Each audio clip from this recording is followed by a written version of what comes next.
প্রিয় স্টুডেন্টস, সকলে কেমন আছো? আশা করি সকলেই খুব ভালো আছো।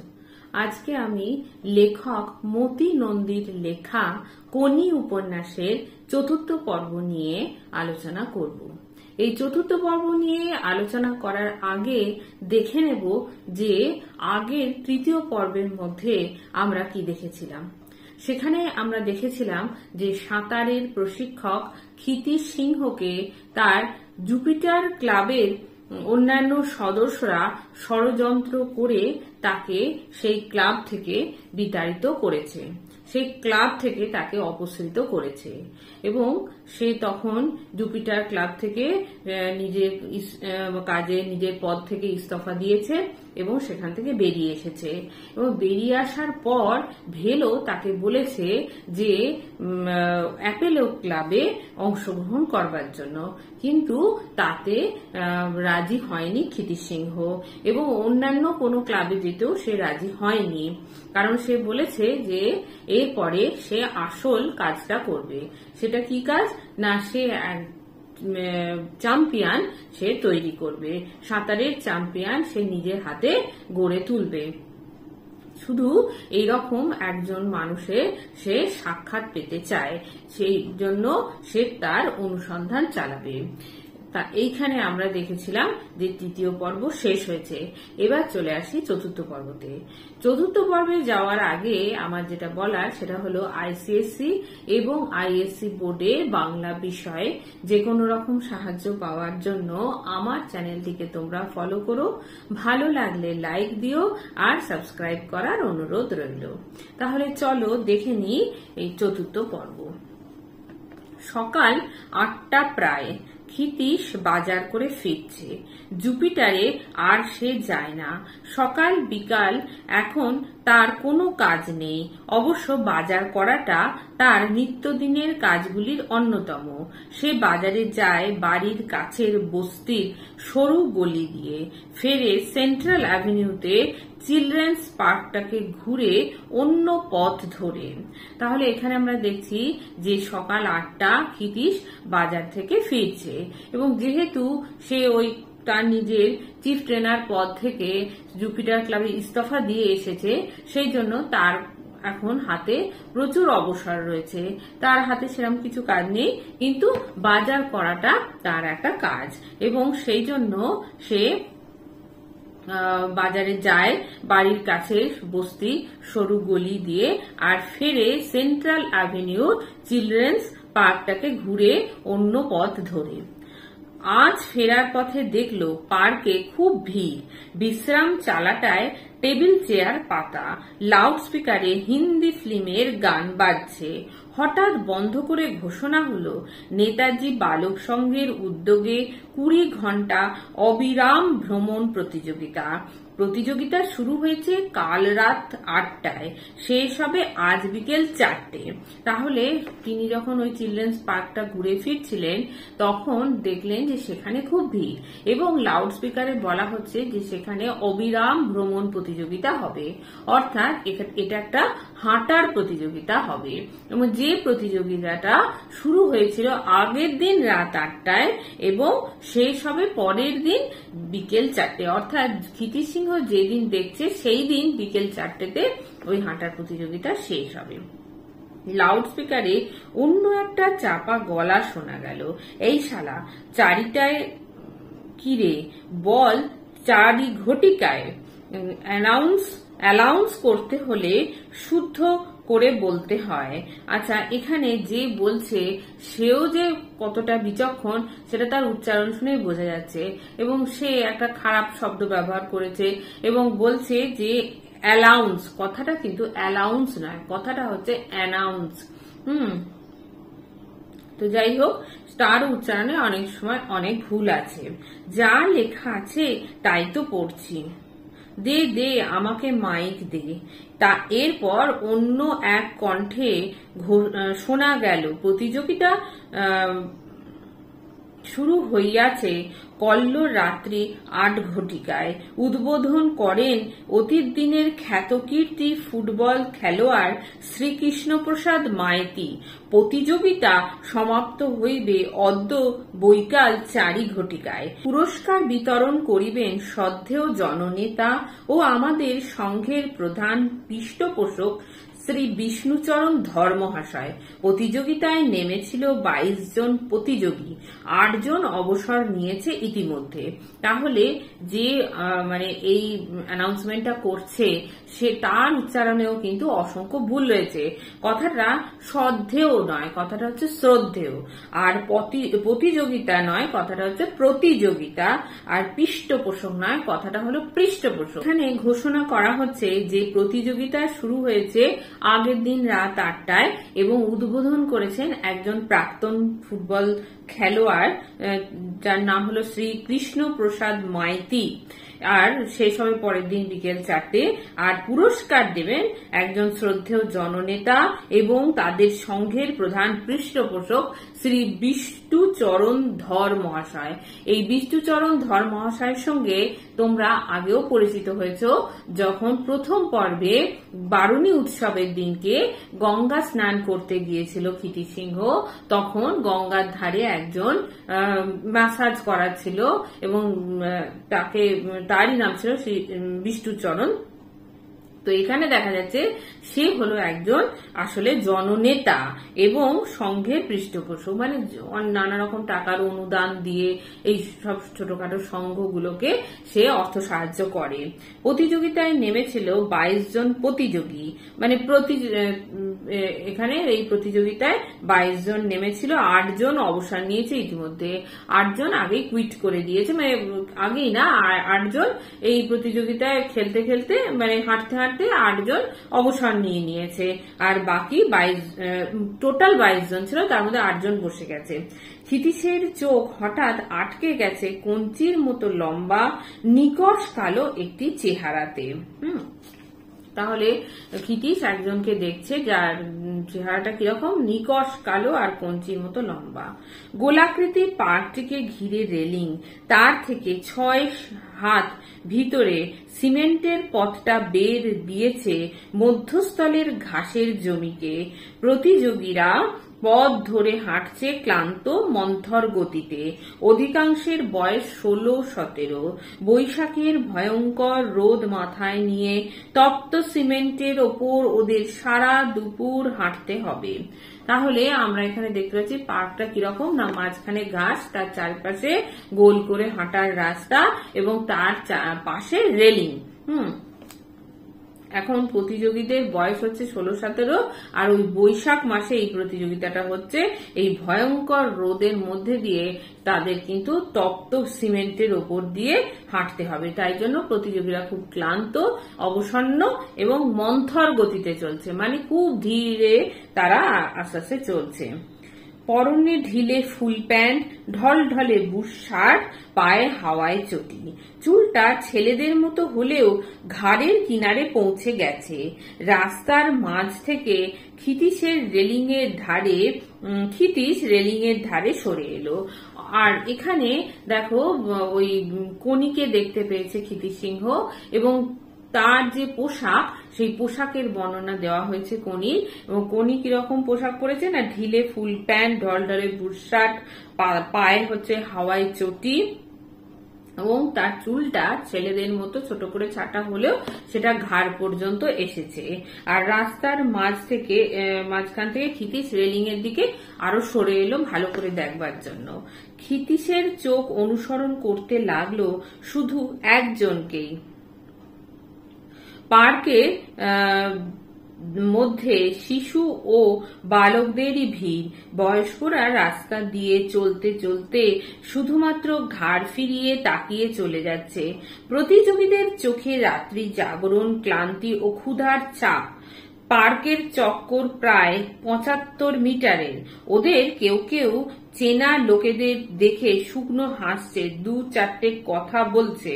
তাহলে ক্ষিতীশ কণিকে তন্ময় হয়ে দেখছে এবং তাকে পর্যবেক্ষণ করছে ভালোভাবে। হ্যাঁ, আসলে সে সম্ভবত সে হয়তো তার লক্ষ্য পূরণের এক হাতিয়ার খুঁজে পেয়েছে। অর্থাৎ তার লক্ষ্য যেটা আগের পর্বে আমরা দেখেছিলাম যে তার একমাত্র এখন লক্ষ্য হচ্ছে যে একজন ভালো চ্যাম্পিয়ন তৈরি করা, এবং সেই হাতিয়ার সে খুঁজে পেয়েছে। এবং আর এখানে দেখা যাচ্ছে যে পার্কটাকে পুরোটা একটা গোল ভাবে চক্কর দিলে 75 মিটার রাস্তা, আর বয়স্করা যারা রাস্তা দিয়ে যাচ্ছে তারা একবার দেখে চলে যাচ্ছে, আর ভেতরে অনেক শিশু বালক এরা ভিড় করে রয়েছে। আর অনেকে আবার কেউ কেউ চেনা লোকেদের দেখে শুকনো হাসতে দু চারটে কথা বলছে। আসলে যখন প্রতিযোগীরা হাঁটতে হাঁটতে এতটাই ক্লান্ত হয়ে গেছে যে রাস্তা দিয়ে হয়তো চেনা লোককে দেখতে পাচ্ছে কিন্তু শুকনো হাসি হাসে, মানে সে হাসিটা মানে স্বতঃস্ফূর্ত নয়, সাবলীল নয়, তারা তো এতটা ক্লান্ত হয়ে পড়েছে, সেজন্য যতটুকু মানে প্রয়োজনের হাসি সেই হাসি হাসছে। গঙ্গায় সাঁতারের সঙ্গী সেই 3টি ছেলে পার্কের মধ্যে ঘাসের ওপর দিয়ে কনির পাশাপাশি হাঁটতে হাঁটতে ওর সঙ্গে কথা বলল। কনি হাত নেড়ে ওদের চলে যেতে বলছে। চটি জোড়া খুলে পথের পাশে রাখলো। উদ্যোক্তাদের দেওয়া লজেন্স পকেট থেকে বার করে ওদের 3জনকে দিয়ে একটা মুখে পুরল।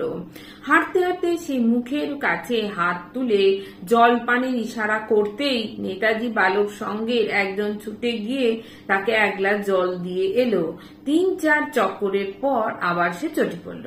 তাহলে এখানে কোনি হাঁটতে হাঁটতে কি কি করছে সেটা দেখা যাচ্ছে। তার বন্ধুরা তার পাশাপাশি ঘাসের মধ্যে দিয়ে হাঁটছে, অর্থাৎ তার বন্ধুরা কিন্তু এখানে পার্টিসিপেট করেনি, তারা শুধুমাত্র ঘাসের মধ্যে দিয়ে হাঁটছে। আর কোনি যে উদ্যোক্তাদের দেওয়া লজেন্স সেটা নিজে একাই যে খেয়ে নিচ্ছে তা নয়, বন্ধুদের 3জনকে দিয়ে নিজে একটা খাচ্ছে। আর যখন জল পান করার ইচ্ছা হচ্ছে তখন সে ইশারা করে দেখাচ্ছে এবং সঙ্গের একজন এসে তাকে জল দিচ্ছে। আর চটি কখনো খুলে রাখছে, আবার 3-4 চক্কর দেওয়ার পর যখন মানে তপ্ত মেঝের ওপর দিয়ে হাঁটছে তখন আবার হাওয়াই চটিটা পরে ফেলছে। ক্ষিতীশের হুঁশ ফিরল যখন তার প্রতিবেশী অমূল্যবাবু অফিস যাওয়ার পথে দাঁড়িয়ে গিয়ে বলল, কি দেখছেন ক্ষিতীশ বাবু, বাঙালিদের ক্রীড়া চর্চা? তাহলে ক্ষিতীশ তন্ময় হয়ে দেখছিল, তখন একজন এসে যার নাম হচ্ছে অমূল্যবাবু, সে তখন তাকে বলল ক্ষিতীশকে যে কি দেখছেন ক্ষিতীশ বাবু, বাঙালিদের ক্রীড়া চর্চা। অর্থাৎ এখানে একটা বিদ্রুপ করেই যেন বলা হচ্ছে যে বাঙালিরা ক্রীড়া চর্চা করতে পারে না, তাই এখানে একটা বিদ্রুপের ভঙ্গি রয়েছে। লোকটিকে ক্ষিতীশ একদমই পছন্দ করে না, শুধুই নাটকীয় ঢঙে বাঁকা বাঁকা কথা বলে, মানে ঘুরিয়ে ফিরিয়ে বাঁকা কথা বলে, বিদ্রুপ করে, সেই জন্য পছন্দ করে না ক্ষিতীশ তাকে। কি আর করবে বলুন, আমরা ওদের ক্রীড়া চর্চার জন্য কিছু ব্যবস্থা তো করে দিইনি, ওরা ওদের মতোই যা হোক ব্যবস্থা করে নিয়েছে। তাহলে এখানে অমূল্যবাবু একজন সমালোচকের ভূমিকা পালন করছে, সেই সমালোচনা করছে, কিন্তু ক্ষিতীশ বাবু কিন্তু এখানে দেখা যাচ্ছে সে স্পষ্ট বক্তা, সে সোজা কথা স্পষ্টভাবেই বলেছে যে আমরা তো তাদের কোনো ব্যবস্থা করে দিইনি, তাই ওরা নিজেদের মতো করেই ক্রীড়া চর্চা করছে। কথায় কথা বাড়ে, তাই ক্ষিতীশ আর না দাঁড়িয়ে বাড়ি মুখো হলো, অর্থাৎ তাকে এড়িয়ে চলে গেল, কারণ বেশি কথা বললে আরো কথা বাড়বে, সেই জন্য মানে অতিরিক্ত কথা বলে না, যেখানে প্রয়োজন ক্ষিতীশ সেখানেই কথা বলে। যেমন যখন মিটিং এ তাকে ডাকা হয়েছিল তখন তার প্রয়োজন ছিল, তখন সে অনেক কথা বলেছে, কিন্তু এখানে অপাত্রে দান করা হবে যদি তাকে সে কিছু কথা বলে, তো সেই জন্য ওকে এড়িয়ে চলে গেল, অমূল্যবাবুকে এড়িয়ে চলে গেল। সদর দরজা তালা বন্ধ, লীলাবতী বেরিয়েছে। অবশ্য দ্বিতীয় চাবি ক্ষিতীশের কাছে আছে। ঘড়ি দেখে সে জিভ কাটলো, প্রায় 50 মিনিট দেরি হয়েছে, অর্থাৎ লীলাবতী এতই রেগেছে যে রান্না না চাপিয়েই বেরিয়ে গেছে। বাড়ি এসে দেখলো সদর দরজা তালা বন্ধ করে দিয়ে তার স্ত্রী লীলাবতী দেরি হওয়ার জন্য রেগে গিয়ে রান্না বান্না না করে চলে গেছে দোকানে। ক্ষিতিশ রান্নার উদ্যোগ শুরু করলো। আনাজ কুটতে বসে বারবার তার ইচ্ছা করলো পার্কে গিয়ে কনিকে দেখতে। এই দ্বিতীয়বার সে ওকে দেখলো। তাহলে আনাজ কুটতে মানে আনাজ কাটতে বসলো, কিন্তু আনাজ কাটলে কি হবে, তার আনাজ বলতে সবজি বলছে, শাকসবজি কাটলে কি হবে, তার কিন্তু মনটা সেই পার্কের মধ্যেই পড়ে আছে, যেখানে দ্বিতীয়বার সে কনিকে দেখেছে। তাই কনি কি করছে সেটা দেখবার জন্যই তার মনটা উদ্গ্রীব হয়ে উঠেছে। অবিরাম হাঁটা ব্যাপারটা সে একদমই পছন্দ করে না। এতে বুদ্ধির দরকার হয় না, আর বলদের মতো শুধু পাক খাওয়া, স্পিড দরকার হয় না, পেশির জোর লাগে না, পাল্লা দিতে হয় না আর একটা মানুষের সঙ্গে। একে স্পোর্টস বলতে ক্ষিতিশের ভীষণ আপত্তি। তাহলে দেখা যাচ্ছে এই যে হাঁটা প্রতিযোগিতা, সেটা ওই একই পার্কের চারিদিকে গোল গোল করে তারা সারা মানে আগের দিন থেকে পরের দিন পর্যন্ত গোল গোল করে ঘুরেই যাচ্ছে। এই হাঁটাকে সেই জন্য ক্ষিতিশ পছন্দ করে না, কারণ এখানে কোনো পেশির জোর লাগে না, অন্য কাউকে পাল্লা দিতে হয় না, বা কখনোই স্পিড দরকার হয় না। সেই জন্য একে স্পোর্টস বলতে রাজি নয়। কারণ এখানে সে বলদের মতো ব্যাপার, যেরকম কলুর বলদ যখন মানে ঘানিতে তেল বার করা হয় তখন বলদকে দিয়ে বলদ একইভাবে গোল গোল করে ঘুরতে থাকে এবং তার থেকে মানে ঘানিতে তেল তৈরি করা হয়। আবার ধরো লাঙল দেওয়া হচ্ছে যখন জমিতে, তখনও বলদকে একইভাবে তার মানে ঘাড়ে তাকে লাঙল দিয়ে টানা হয়। তো এখানেও সেরকমই মানে একঘেয়েই কাজ আর কি, সেই জন্য বলদের সঙ্গে তুলনা করেছে। একবার সে গোলদিঘিতে চিৎকার করে তার আপত্তিটা জানিয়েছিল 90 ঘন্টা সাঁতার কেটে বিশ্ব রেকর্ড লাভে প্রয়াসী এক সাঁতারুকে। ওরে বুদ্ধু, এখনো যে একটা অলিম্পিক মেডেল সাঁতার কেটে আমরা পাইনি, আর এসব বুজরুকি দেখিয়ে রেকর্ড করে কি তুই দেশের মান বাড়াবি? তাহলে এখানে দেখা যাচ্ছে যে ক্ষিতিশ সিংহ কিন্তু খুবই স্পষ্ট বক্তা এবং স্পষ্ট ভাষী, যার জন্য একজন যখন কি করছে না, একজন সাঁতার 90 ঘন্টা ধরে সাঁতার কেটে যাচ্ছে বিশ্ব রেকর্ড তৈরি করার জন্য, তাই তাকে মানে তার কাজটাকে খুবই মানে অপছন্দ করে ক্ষিতিশ সিংহ বলছে যে আমরা তো এখন একটা মেডেল পর্যন্ত পাইনি। তাই সেই মেডেল না এনে এই শুধুমাত্র একই কাজ করে করে সে কিভাবে দেশের মান বাড়াবে। ক্ষিতিশকে জনাচারেক লোক, চেনা লোক টেনে সরিয়ে না দিলে হয়তো সে তখনই জলে ঝাঁপিয়ে সম্ভাব্য বিশ্ব রেকর্ডটিকে তছনছ করে দিত। তবে সে এইটুকু মাত্র জানে, এই সব অবিরাম ব্যাপারগুলোর মধ্য দিয়ে কার কেমন সহনশীলতা, কেমন একগুঁয়েমি সেটা বোঝা যায়। কিন্তু কি লাভ তাতে হয় যদি না সুশৃঙ্খল ট্রেনিং ও টেকনিকের মারফত সেগুলোকে বড় কাজে লাগানো হয়। তাহলে সে ক্ষিতিশ সিংহ কে যদি কয়েকজন চেনা লোক টেনে না নিয়ে যেত, তাহলে সে নিজেই জলে ঝাঁপিয়ে পড়ে সেই লোকটার কাজটাকে পণ্ড করে দিত। আর কিন্তু ক্ষিতিশ সিংহ স্বীকার করে যে এই যে মানে সাঁতারের মানে এই যে হাঁটার প্রতিযোগিতা, তার মধ্যে দিয়ে কিন্তু একটা জিনিস প্রমাণ হয় যে কার মধ্যে কত বেশি জেদ রয়েছে বা কতটা একগুঁয়েমি রয়েছে। কারণ জেদ, একগুঁয়েমি, মনের জোর এই সমস্ত যদি না থাকে তাহলে অবিরাম একই কাজ খালি করে যাওয়া সম্ভবপর নয়। সেই জন্যই বলছে যে কতটা সহ্যশীলতা রয়েছে, কতটা একগুঁয়েমি, জেদ রয়েছে, সেগুলো এই খেলাগুলোর মাধ্যমে বুঝতে পারা যায়। কিন্তু তাতে কোনো লাভ হয় না যদি সেই একগুঁয়েমি, জেদটাকে ঠিক মতো উপযুক্তভাবে ব্যবহার না করা হয়। ট্রেনিং বা টেকনিকের মারফত যদি বড় কোনো অর্থাৎ বড় প্রতিযোগিতায় যদি তাদের না নামানো যায়, তাহলে এটার কোনো লাভ হয় না। অপচয় বলতে অকারণ ক্ষয়, সেটাকেই অপচয় বলছে। ক্ষিতিশ এইসব অপচয় দেখে বিরক্ত বোধ করে, খুব বিরক্ত বোধ করে। কিন্তু এখন সে ছটফট করছে পার্কে যাওয়ার জন্য। উঠে গিয়ে ঘড়ি দেখলো, হিসেব কষে বার করলো কোনি প্রায় 14 ঘন্টা হাঁটছে। এখনো 6 ঘন্টা বাকি। ভয়ঙ্কর এই শেষের 6 ঘন্টা টিকতে পারবে কি?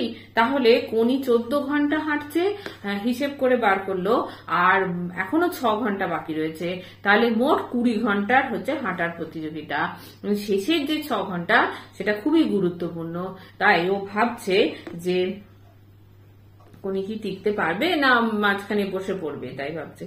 কুকারের রান্না চাপিয়ে ক্ষিতিশ দরজায় তালা এঁটে আবার বেরিয়ে পড়লো, কারণ তার মনটা তো ওইখানেই মাঠেই পড়ে রয়েছে যে কোনি কি করছে সেটা দেখবার জন্য। সেই জন্য কুকারের রান্না চাপিয়ে সে আবার বেরিয়ে পড়লো।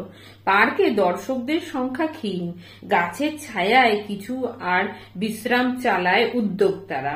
তাহলে পার্কে এত রোদের মধ্যে দর্শক সংখ্যা খুবই ক্ষীণ, কিছু কিছু মানে গাছের ছায়ায় মানুষ বসে আছে, আর যারা উদ্যোক্তা অর্থাৎ যারা আয়োজক, যারা এই প্রতিযোগিতার আয়োজন করেছে, তারা বিশ্রাম চালায় বসে আছে। একটা চালা যেখানে রেস্ট নেবার জন্য মাথাটা টিন দিয়ে ঘেরা, সেখানে বসে আছে উদ্যোক্তারা।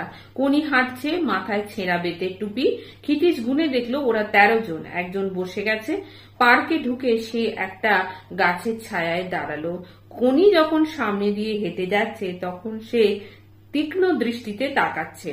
কোনির গাল বেয়ে ঘাম গড়িয়ে চিবুকে চোখ দুটি বসে গেছে, গালের উঁচু হাড় দুটো আরো উঁচু, ঠোঁটের চামড়া শুকনো, কিন্তু মাথাটা তুলে যেভাবে পাতলা দেহটাকে নিয়ে সে এগিয়ে যাচ্ছে তাতে ক্ষিতিশের মনে হলো আকাশ থেকে আগুন ঝরলেও কোনির চলা থামবে না। তাহলে এখানে ক্ষিতিশ গুনে দেখলো মোট 13 জন রয়েছে, 14 জন ছিল, তা একজন বসে গেছে। তো পার্কে একটা গাছের ছায়ায় গিয়ে ক্ষিতিশ সিংহ দাঁড়ালো। দিয়ে কোনি যখন সামনের দিক দিয়ে হেঁটে যাচ্ছে তখন খুব তীক্ষ্ণ ভাবে ক্ষিতিশ তাকে লক্ষ্য করছে এবং দেখছে যে কোনির গাল বেয়ে বেয়ে চিবুকে অর্থাৎ চিনে ঘাম গড়িয়ে গড়িয়ে পড়ছে, চোখ দুটো গর্তে বসে গেছে, গালের হাড়গুলো আরো উঁচু হয়ে গেছে, ঠোঁটের চামড়া একেবারে শুকনো, কিন্তু তবু মাথাটা সে তুলে চলেছে। সে মাথা সবসময় উন্নত শির, মাথা কিন্তু সে নামায় না, এবং যার জন্য সে মাথাটা তুলে দেহটাকে নিয়ে এগিয়ে যাচ্ছে। অর্থাৎ সে সামনের দিকে তার লক্ষ্য একেবারে স্থির রেখে দিয়ে এগিয়ে চলেছে।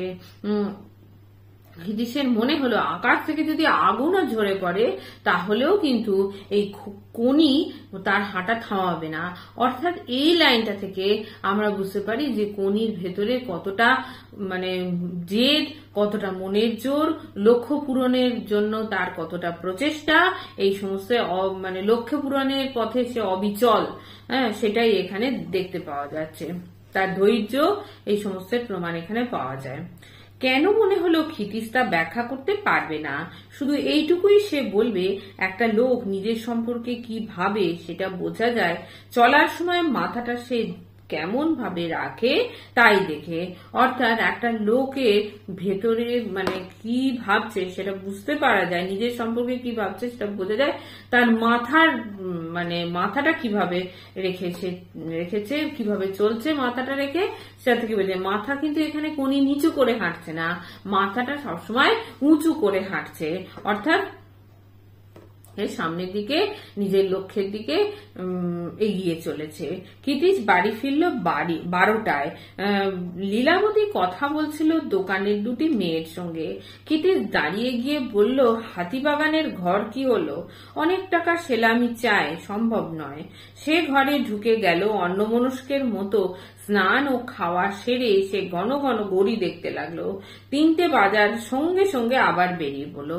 তাহলে বাড়ি গিয়ে দেখলো যে তার স্ত্রী লীলাবতী দুটো মেয়ের সঙ্গে কথা বলছে। সে তখন জিজ্ঞাসা করলো যে হাতিবাগানে যে ঘর ভাড়া নেওয়ার কথা ছিল তো তার কি হলো। তার স্ত্রী জানালো যে অনেক টাকা সেলামি চাইছে, তো সেই জন্য ওই ঘর নেওয়া সম্ভব নয়। কিন্তু তার মাথায়, কিন্তু সে এমনি কথার কথা জিজ্ঞাসা করেছে, কিন্তু তার মাথায় ঘুরছে সেই কোনির কথাই, এবং যার জন্য অন্যমনস্কভাবে স্নান খাওয়া এই সমস্ত সেরে আবার সে 3টের সময় ঘন ঘন ঘড়ি দেখলো, এবং যেই 4টের সময় খেলা বন্ধ হবে, শেষ হবে, তার জন্য 3টের সময় সে আবার বেরিয়ে পড়লো। 13 থেকে 8 বসে গেছে 5 জন। এখন 13 জন ছিল আগে যখন সে গেছিল ক্ষিতিশ বাড়ি, এখন দেখছে 8 জন হয়ে গেছে, অনেক 5 জন বসে গেছে। পার্কে এখন বেশ ভিড়। লাউড স্পিকার রেকর্ড বাজানো বন্ধ করে নানাবিধ ঘোষণায় মত্ত। তারই মাঝে প্রতিযোগীদের জানিয়ে দেওয়া হলো আর মাত্র 50 মিনিট বাকি। তাহলে 20 ঘন্টার মধ্যে আর মাত্র 50 মিনিট শুধু তাদের হাঁটতে হবে। আর 5 জন বসে পড়েছে, আর লাউড স্পিকারে এতক্ষণ রেকর্ড চালানো হচ্ছিল হিন্দি গানে, এবার নানা রকম ঘোষণা করা হচ্ছে। কোনি হাঁটছে, ক্ষিতিশ জানতো হাঁটবে এবং শেষ করবে। ক্লান্তি ওর পদক্ষেপে ধরা পড়েছে। সকালের সেই 3টি ছেলে ওর পাশাপাশি ঘাসের ওপর দিয়ে হাঁটছে। কোনি 2-1 ওদের কথা শুনে হাসলো। ক্ষিতিশ লক্ষ্য করলো ডান পাটা টেনে টেনে হাঁটছে। অন্য প্রতিযোগীদের মধ্যে 2টি বছর 10-এর ছেলে বেশ তাজাই দেখাচ্ছে। তাহলে ক্ষিতিশ তাকে খুব ভালো করে পুঙ্খানুপুঙ্খভাবে তাকে লক্ষ্য করছে এবং দেখছে যে তার বন্ধুগুলো পাশাপাশি ঘাসের ওপর দিয়ে হাঁটছে এবং কোনি তাদের সঙ্গে কথা বলে হাসছে, একটু ডান পাটা টেনে টেনে চলছে। আর অন্যান্য যারা প্রতিযোগী এখনো তারা যারা হাঁটছে তাদের মধ্যে 2টো ছেলে রয়েছে যার বয়স হচ্ছে 10। আমাদের আজকের সভাপতি বরেণ্য জননেতা ও এই সংঘের হিতৈষী শ্রীযুত বিষ্ণুচরণ ধর মহাশয় তার শত কাজ ফেলে আমাদের মাঝে উপস্থিত হয়েছেন, এজন্য আমরা গর্বিত। তাহলে কথাটা হিতৈষী হবে না, কথাটা হিতৈষী, অর্থাৎ যে হিত করে, অর্থাৎ মঙ্গল কামনা করে যে। তো এখানে বিষ্ণুচরণ ধর হচ্ছে সেই ব্যক্তি, সেই জননেতা যে তাদের অর্থ সাহায্য করেছে এই মানে এই সংঘটাকে, তাই ও উপস্থিত হওয়ার জন্য সকলেই খুবই গর্বিত। ক্ষিতিশ লাউড স্পিকার থেকে কান সরিয়ে চোখ পাঠালো চালার নিচে। সেখানে টেবিলের ওপর ইতিমধ্যে একটি সাদা চাদরের ও তোড়া ভরা 2টি ফুলদানির আবির্ভাব ঘটেছে। তার পেছনে বসে আছে আজকের সভাপতি। তাহলে সে তখন চালার দিকে দেখলো এবং দেখলো যে সেখানে একটা টেবিলের উপরে সাদা চাদর পাতা হয়েছে আর 2টো ফুলদানির ব্যবস্থা করা হয়েছে এবং পেছনে সভাপতি বসে আছে। সেই সভাপতিকে না, সে হচ্ছে বিষ্ণুচরণ ধর। আরে এ তো গঙ্গার ঘাটে দেখা সেই হিপোটা। ক্ষিতিশ অবাক হলো। তাহলে আমরা দেখেছিলাম যে ওখানে দেখে তাকে হিপোপটেমাস বা হাতি ইত্যাদি মন্তব্য করেছিল ক্ষিতিশ, তাই সেই বলছে গঙ্গার ধারে হিপোটা। ক্ষিতিশ সেই জন্য অবাক হয়ে গেল। কেন অবাক হয়ে গেল? না, ও ভেবেছিল সে একজন মানে ব্যবসায়ী, কিন্তু সেই যে একজন জননেতা এবং মানে লোকেদের জন্য এই সমস্ত প্রতিযোগিতার ব্যবস্থা করছে, সাধারণ মানুষের বাঙালিদের ক্রীড়া চর্চার জন্য ব্যবস্থা করছে, এই সমস্ত দেখে সে অবাক হয়ে গেল। আর 20 মিনিট বাকি প্রতিযোগিতা শেষ হতে। তারপরে পুরস্কার বিতরণ অনুষ্ঠান। লাউড স্পিকারে ফিস ফাস আলোচনা শোনা গেল। বলতে ভুল হয়ে গেছে, পুরস্কার বিতরণের আগে সভাপতি মহাশয় তার ভাষণ দেবেন। 8 জনেই শেষ করলো প্রতিযোগিতা। পার্কে হাজির প্রায় 100 শিশু, বালক ও বয়স্ক ভিড় করে দাঁড়ালো চালার সামনে। ক্ষিতিশও এগিয়ে গেল। তার চোখ খুঁজতে খুঁজতে কোনিকে পেল। সিমেন্টের সিঁড়ির ধাপে বসে পা চড়িয়ে 2 হাতে টিপছে ডান উরু। তাহলে 8 জন যখন প্রতিযোগিতা শেষ হলো তখন 8 জন মিলে শেষ হলো, অর্থাৎ লাস্ট পর্যন্ত 8 জন টিকেছিল। এবার পার্কের মধ্যে অনেক লোকেদের ভিড়, সেখানে সে কোনিকে খুঁজতে লাগলো ক্ষিতিশ এবং দেখতে পেল যে কোনি সিমেন্টের সিঁড়ির ধাপে বসে পা ছড়িয়ে 2 হাতে টিপছে ডান উরু। ওরে বাবা, আর আমি হাঁটার রেসে নামছি না, দূর দূর, ফার্স্ট সেকেন্ড থার্ড নেই।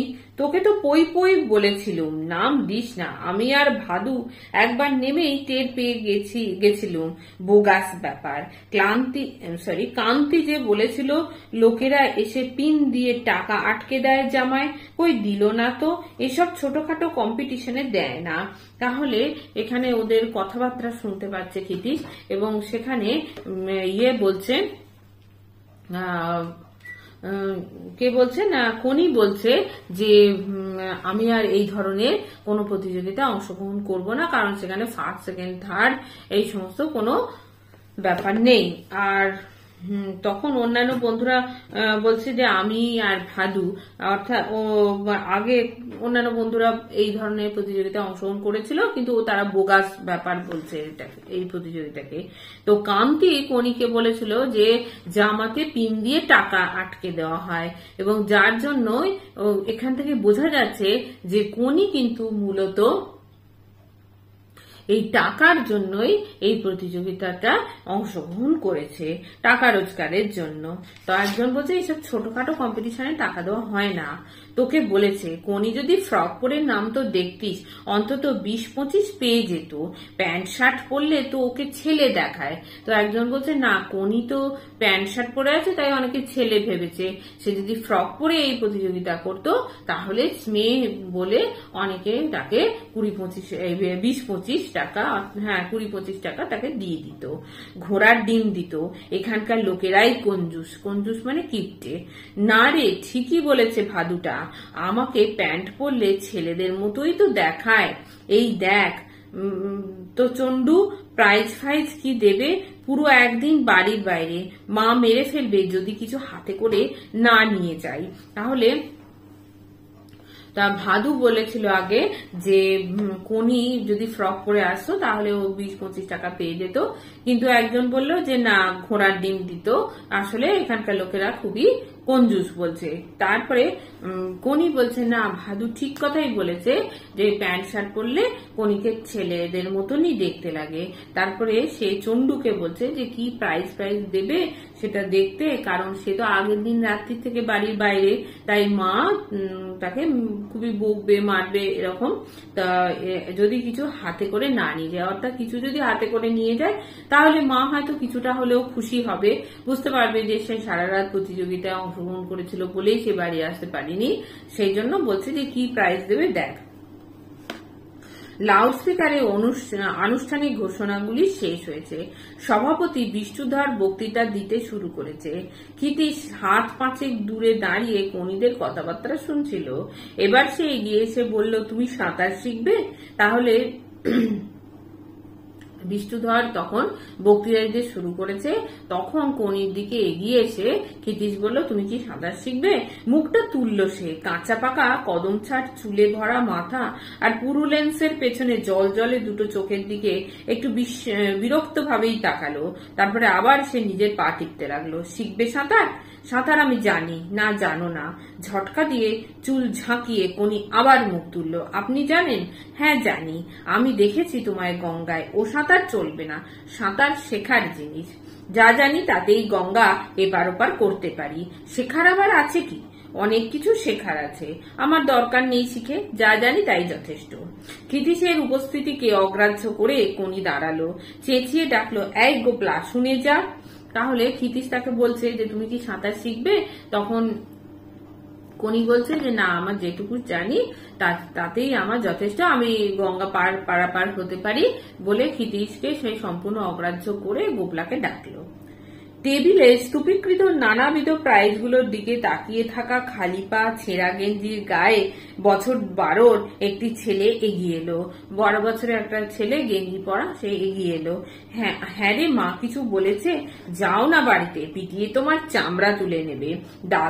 দাদা আজ কাজে যায়নি, জ্বর হয়েছে, মার সঙ্গে ঝগড়া হয়েছে তোমাকে নিয়ে, দাদা বলেছে। বেশ করেছে কোনি।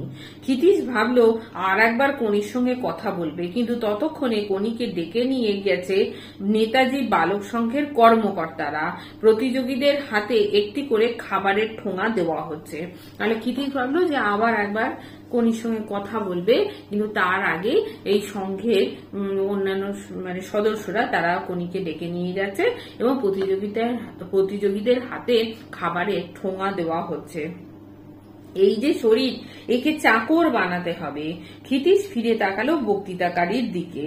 মাইক্রোফোনের পেছনে একটি ধুতি পাঞ্জাবি পরা চর্বির ঢিবি। ক্ষিতীশ ভিড় কেটে চাতালের দিকে এগোলো। তাহলে আমরা দেখতে পাচ্ছি যে এই যে কথাটা সেটা কিন্তু ক্ষিতিশ সিংহই গঙ্গার ধারে ওই বিষ্ণুচরণ ধরকে বলেছিল, সেই কথাটাই বিষ্ণুচরণ আবার বলছে। তাই বলছে যে এখানে এই যে শরীরটাকে চাকর বানাতে হবে সেটা বক্তৃতার মধ্যে বলছে। তখন সেইটা শোনবার জন্য ক্ষিতিশ তখন বক্তৃতাকারীর দিকে তাকালো এবং দেখলো যে ধুতি পাঞ্জাবি পরা একটা চর্বির ঢিবি, অর্থাৎ সেই বৃহৎ আকৃতির বিষ্ণুচরণ ধর। এবং ক্ষিতিশ তখন ভিড় কেটে চাতালের দিকে এগোলো। কি করে তা সম্ভব? আপনার লক্ষ লক্ষ টাকা আছে, কিন্তু পারেন কি আপনি আর্চ করতে, পিকক হতে? যদি কেউ আপনাকে চাঁটি মেরে পালায়, পারবেন কি তাকে দৌড়ে গিয়ে ধরতে? না, পারবেন না। আমি জানি আপনি পারবেন না। তাহলে বিষ্ণুচরণ যা গঙ্গার ধারে ঘটেছিল তার সম্পূর্ণ নিজস্ব অভিজ্ঞতা এবং ক্ষিতিশের কথাবার্তা সব মিলিয়ে মিশিয়ে সে বক্তৃতায় বলছে। সভাপতির পেছন থেকে কণ্ঠস্বর শোনা গেল, একবার পরীক্ষা করে দেখবো নাকি? অর্থাৎ সেই যে চাঁটি মারার ব্যাপারটা, তা বলছে যে চাঁটি মেরে কেউ যদি পালিয়ে যায় তাহলে কি আপনি ধরতে পারবেন? তখন পেছন থেকে কে যেন বলছে, অর্থাৎ ক্ষিতিশই পেছন থেকে বলছে যে একবার পরীক্ষা করে দেখবো নাকি। এক্ষেত্রে দেখা যায় যে ক্ষিতিশ এখানে কিন্তু মজা করছে, অর্থাৎ ক্ষিতিশ যে সবসময় গম্ভীর প্রকৃতির মানুষ তা কিন্তু নয়, সেই জন্য সে একটু মজা করে বলছে একবার পরীক্ষা করে দেখবো নাকি। বিষ্ণুধর এই পিছন দিকে তাকালো, ক্ষিতিশকে দেখে ভ্রু কোঁচকালো, মাইকে হাত চাপা দিয়ে চাপা গলায় বলল, সব জায়গায় ইয়ার্কি করবেন না। আর তারপর হাত সরিয়ে বলতে শুরু করলো, কেন পারবেন না? জানেন কি কারণটা? কারণ আপনার শরীর ফিট নয়, আর ফিটনেস আসে নিয়মিত ব্যায়াম থেকে। বিষ্ণুধর পিছন ফিরে তাকালো, ক্ষিতিশ মাথা এলিয়ে তারিফ জানালো। অর্থাৎ এই কথাটা বলে বিষ্ণুধর তখন পেছন ফিরে তাকালো এবং ক্ষিতিশ তখন তারিফ করলো, তখন কিভাবে মাথা হেলিয়ে, অর্থাৎ তার বলাটা খুবই ভালো মতোই বক্তৃতা দিচ্ছে, সেটার জন্য তারিফ করলো মাথা হেলিয়ে।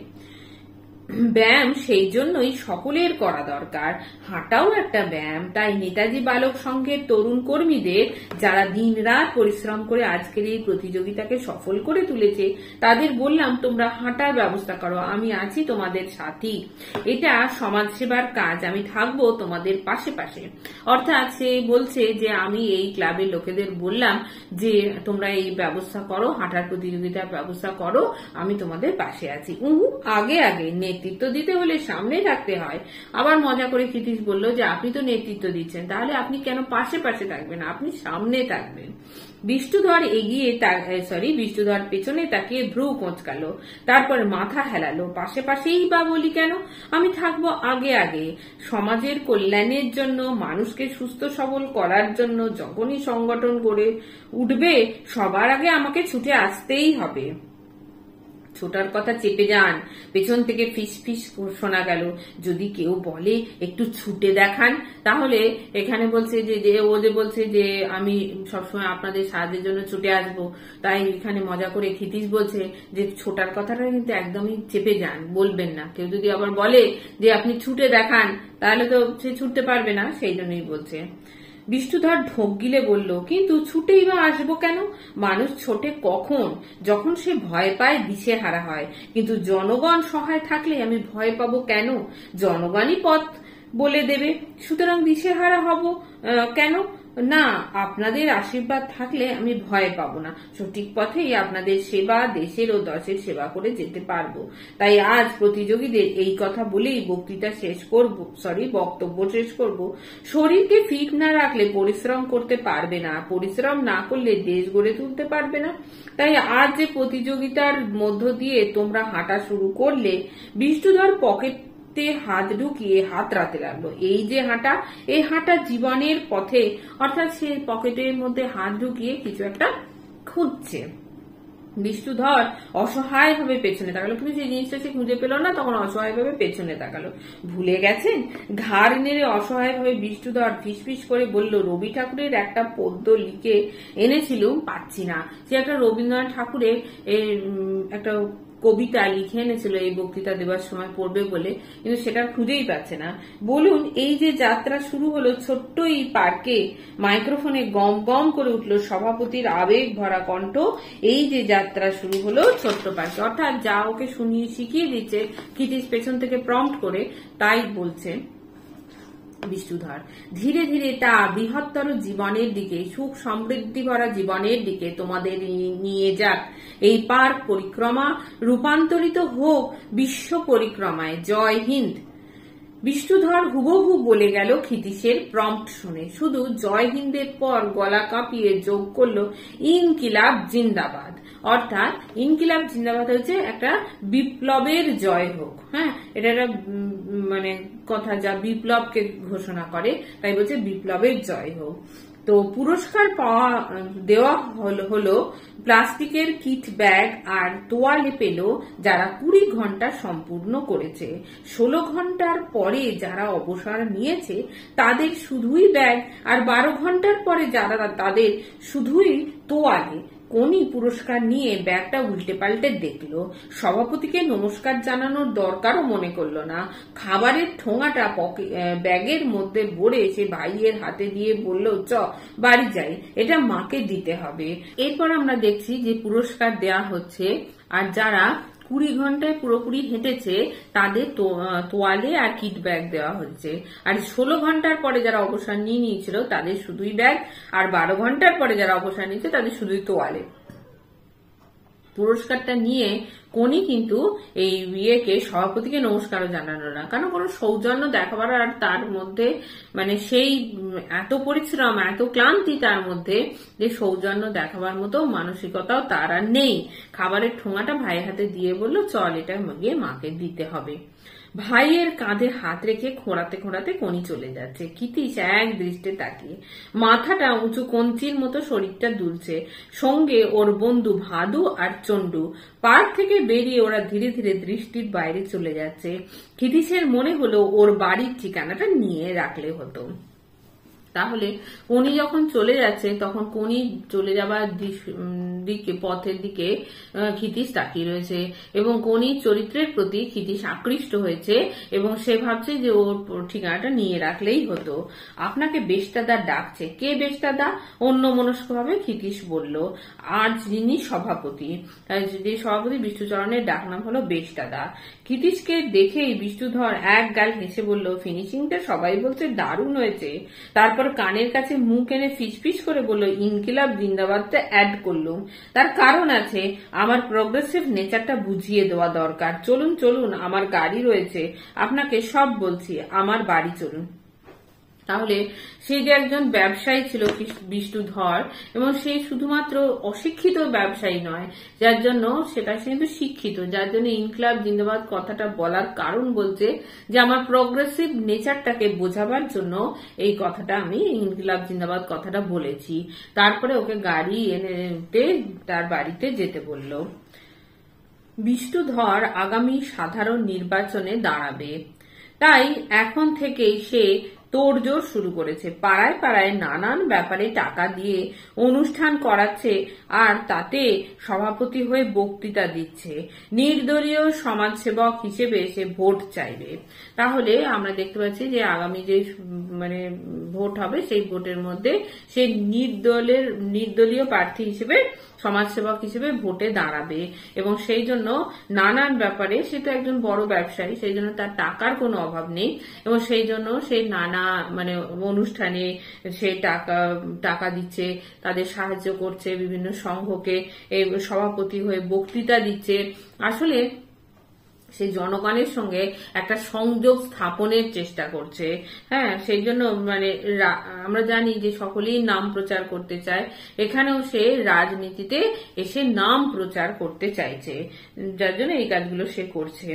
বিষ্ণুধর গাড়িতে বসে কথাগুলো জানিয়ে দিল। বাড়ি পৌঁছে বলল, আপনাকে আমার দরকার। আমাকে?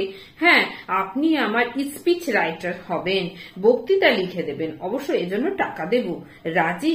স্পিচ নয়, কথাটা স্পিচ রাইটার, অর্থাৎ তাকে প্রপোজাল দিল যে তাকে সে স্পিচ রাইটার, অর্থাৎ সে যত বক্তৃতা দেবে সেই বক্তৃতাগুলো এই ক্ষিতীশ সিংহকে লিখে দিতে হবে। এটাতে সে রাজি হবে কিনা সেটা জিজ্ঞেস করলো। আমি তো খেলার ব্যাপার ছাড়া আর কিছুই জানি না, ক্ষিতীশ বিস্ময়ের ধাক্কা সামলাতে সামলাতে বলল। যে হঠাৎ করে এরকম একটা স্পিচ রাইটারের কাজ পেয়ে যাবে সেটা তো সে চিন্তাই করেনি, সে বিস্মিত হয়ে গেল এবং সে বলল যে আমি যে বক্তৃতা, আপনি বক্তৃতা দেবেন, কিন্তু আমার তো খেলা ছাড়া অন্য কোনো ব্যাপারে সেরকম জ্ঞানই নেই, আমি কি করে লিখবো? সেই জন্যই তো আপনাকে চাই, খেলা নিয়েই বক্তৃতা দিতে চাই, আর কিছু নিয়ে নয়। বিনোদ ভার হচ্ছে সিটিং এমএলএ, এ খেলার লাইনের লোক, অনেক ক্লাবের প্রেসিডেন্ট। আমিও খেলার লাইন ধরে ক্যাম্পেইন করব, বিনোদ ভার মিনিস্টার হতে চায়। তাহলে এখানে আমরা বিনোদ ভারের নামও আগের পর্বতে দেখেছি যে হচ্ছে জুপিটার ক্লাবের প্রেসিডেন্ট, এবং সেও কি করতে চায় না, সেও সিটিং এমএলএ, সে মিনিস্টার হতে চায়। আর ওর অপোনেন্ট হিসেবে বিষ্ণুধর ভোটে নামতে চাইছে, তো সেই জন্য ও খেলা নিয়েই ক্যাম্পেইন করতে চায়। বিনোদ ভার যেমন খেলার লাইনের লোক, সে অন্যান্য আমরা জানি জুপিটার ক্লাবের সদস্য, সেই প্রেসিডেন্ট, সেরকম অনেক ক্লাবেরই প্রেসিডেন্ট হচ্ছে বিনোদ ভার। সেই জন্য এই বিষ্ণু চরণও এই খেলা নিয়ে ক্যাম্পেইন করতে চায়। তাহলে দেখো, জীবন মানেই হলো প্রতিযোগিতা, সবার সঙ্গেই সবার প্রতিযোগিতা। প্রথম গঙ্গার ঘাটে কনির সেই আম দখল নিয়ে, আম নিয়ে সকলের মধ্যে মারামারি চলছিল। সেখান থেকে আমরা দেখেছিলাম যে একে অপরকে মানে মধ্যে কিরকম প্রতিযোগিতা চলছে কয়েকটা আমের জন্য। তারপরে দেখো, যখন আমরা জুপিটার ক্লাবে দেখলাম, জুপিটার ক্লাবেও সেই চিফ ট্রেনার পদটা পাওয়ার জন্য নিজেদের মধ্যে কিন্তু কতটা রেষারেষি, তারা সকলে মিলে ষড়যন্ত্র করে ওকে ওই পদ থেকে ক্ষিতীশকে সরিয়ে দিল। বাধ্য হয়ে ক্ষিতীশ সেখানে ইস্তফা দিল।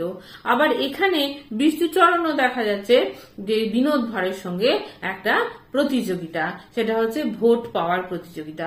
তাহলে সব ক্ষেত্রেই একটা জীবন মানেই হলো আমাদের প্রতিযোগিতা, সবার সঙ্গে সবার একটা প্রতিযোগিতা। সিঙ্গারা মুখে দিয়ে ক্ষিতীশ বলল, ভেবে দেখি। তাহলে সঙ্গে সঙ্গে যে বিনোদ ভারের বিষ্ণুচরণের প্রপোজালে রাজি হয়ে গেল তা নয়, সে বলল ভেবে দেখি, কারণ সে হঠকারী সিদ্ধান্ত নেয় না। আর এখানে শেষ হলো ৪র্থ পর্ব। আর এখানে আমরা দেখতে পেলাম যে সেই প্রথম পর্বে দেখা কনিকে এবং বিষ্ণুধরকে আবার দুজনকে দেখতে পেয়েছে ক্ষিতীশ সিংহ, এবং ক্ষিতীশ সিংহ তাকে একটা প্রপোজাল দিয়েছে এবং তাকে স্পিচ রাইটার হিসেবে তাকে করতে চায়, সেই তাকে বক্তৃতা তাকে দিয়ে লেখাতে চায়।